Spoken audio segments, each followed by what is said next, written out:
Assalamualaikum warahmatullahi wabarakatuh. Ini kita lagi proses memutih sebuah pusaka.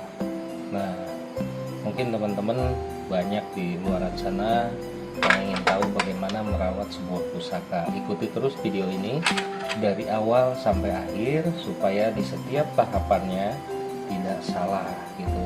Sehingga di saat komentar atau bertanya bisa subjektif, padahal banyak komentar-komentar, padahal di dalam video itu udah saya jelaskan. Hanya karena tidak menonton sampai selesai, akhirnya pertanyaan itu diulang, padahal udah saya jelaskan. Oke, ini proses memutih sebuah pusaka. Memang di tahapan ini tahapan yang perlu ketelatenan ya. Untuk memutih sebuah bilah pusaka, bahan dasarnya itu adalah jeruk nipis. Jeruk nipis kita oleskan seperti ini ke bilah ya, dan setelah dioleskan dari ujung sampai ujung bilah sampai ujung peksi, kita diamkan selama kurang lebih, kalau malam bisa 15 menit 10 menit ya. Kenapa seperti itu? Karena udara malam itu kan dingin, jadi nggak mudah menguap. Tapi kalau siang 5 menit itu sudah mengering.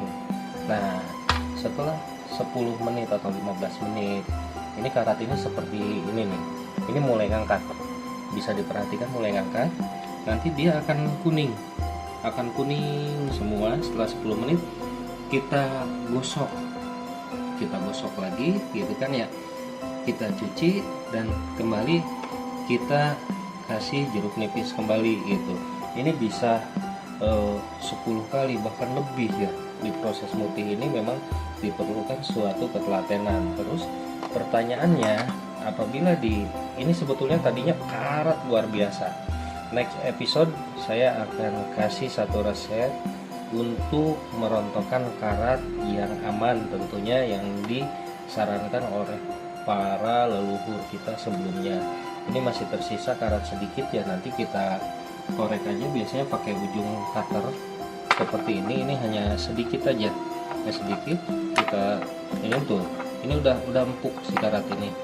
Nah, bedanya Kang antara proses alami dengan memakai kimia apa? Pertama dari sisi adatnya, pusaka ini selain benda seni, karena setelah berlalunya era tetap manifestasi sebuah doa dalam arti sakral.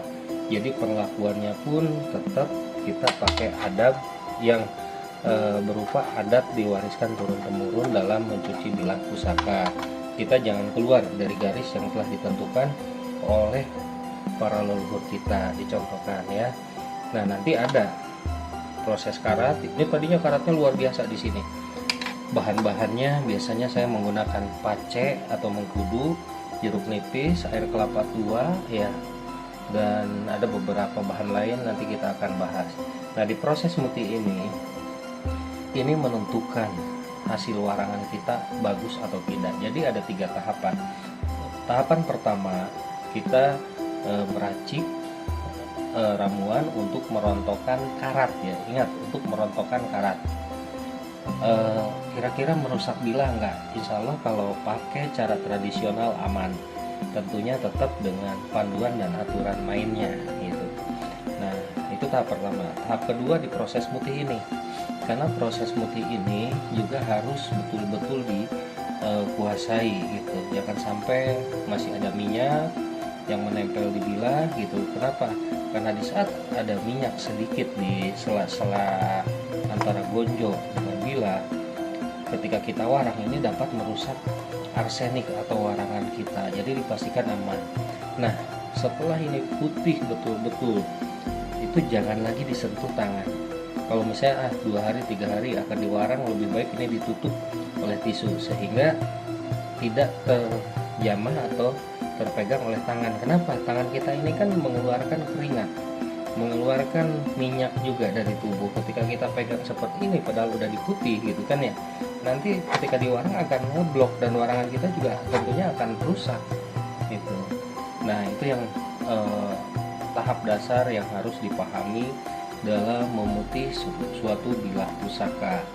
Nanti di episode selanjutnya saya akan tunjukkan hasil daripada warangan. Mungkin nanti di proses mewarangnya pun saya akan videokan. Nah, setelah proses motif pusaka, nanti di video selanjutnya kita akan memberikan edukasi bagaimana cara mewarang pusaka yang baik. Ini adalah contoh arsenik. Kenapa banyak sekali arsenik di sini? Karena biasanya saya menyiapkan arsenik rendah, medium, dan high atau yang kuat. Kenapa seperti itu? Karena disesuaikan oleh jenis material besi yang mau saya warang. Ada era-era tertentu itu harus memakai jenis warangan yang kuat. Makanya di sini saya siapkan 3 botol. Dan kalau ada yang nanya, ini arsenik ini terbuat dari apa? Pasti penasaran, makanya subscribe dan ikuti. Nanti saya akan berbagi bagaimana cara meracik warangan yang betul dan baik, dan tentunya dengan menggunakan kualitas warangan seperti apa, kan itu. Karena banyak warangan-warangan di luar sana yang beredar. Tentunya jangan tergiur harga yang murah, tetapi kualitas dari hasil warangannya kurang baik. Lebih baik kita pakai warangan yang memang kualitas super, sehingga hasilnya pun akan baik dan terlihat bagus, serta tentunya aman untuk dilah. Oke.